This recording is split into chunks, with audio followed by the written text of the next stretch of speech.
इस हालत में मरीज़ जो है वो रोज़ा छोड़ सकता है, या बहुत ज़्यादा जो बूढ़े हो जाते हैं, माएँ होती हैं या बुज़ुर्ग होते हैं, बहुत ज़्यादा बूढ़े हो जाते हैं कि उनसे प्यास बर्दाश्त नहीं होती और उनसे भूख बर्दाश्त नहीं होती। और दूसरे नंबर पे कि बीमारी इस किस्म की हो कि उससे प्यास बर्दाश्त ना होती हो, मसलन उसने सुबह रोज़ा रखा है तो अब उससे प्यास बर्दाश्त नहीं हो रही और उसकी बीमारी बढ़ने का डर है, ख़तरा है, तो इस लिहाज में ये है शरई उज़र कि रोज़ा छोड़ने का शरई उज़र क्या होता है। ठीक है, उस हवाले से ये मैं बात कर रहा हूँ।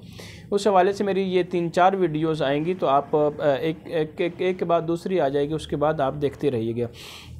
सबसे पहले मरज़, भूख और प्यास की शिद्दत के हवाले से मैं बता रहा हूँ कि मरज़ इतना ज़्यादा हो कि रोज़ा रखने की वजह से उसके मरज़ में ज़्यादा यानी कि शिद्दत आ जाए और फिर यहाँ तक कि जान जाने का ख़तरा हो।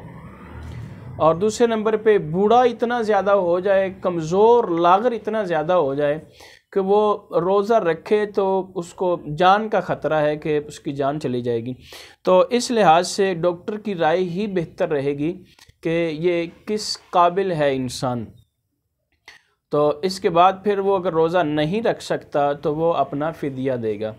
ठीक है, वो चाहे तो अपना महीने के एंड पे सारा दे दे, चाहे तो डेली अपना लोगों को वो खाना खिलाता रहे। ये है बहुत ज़्यादा जो बूढ़े हो जाते हैं या बहुत ज़्यादा बीमार होते हैं जिनको अपनी जान का ख़तरा होता है। तो ये छोटी छोटी चीज़ें जो मैं आपके साथ शेयर करता रहता हूँ। आप चैनल को ज़रूर सब्सक्राइब कर दीजिएगा, इस तरह की आपके पास वीडियो पहुँचती रहेंगी।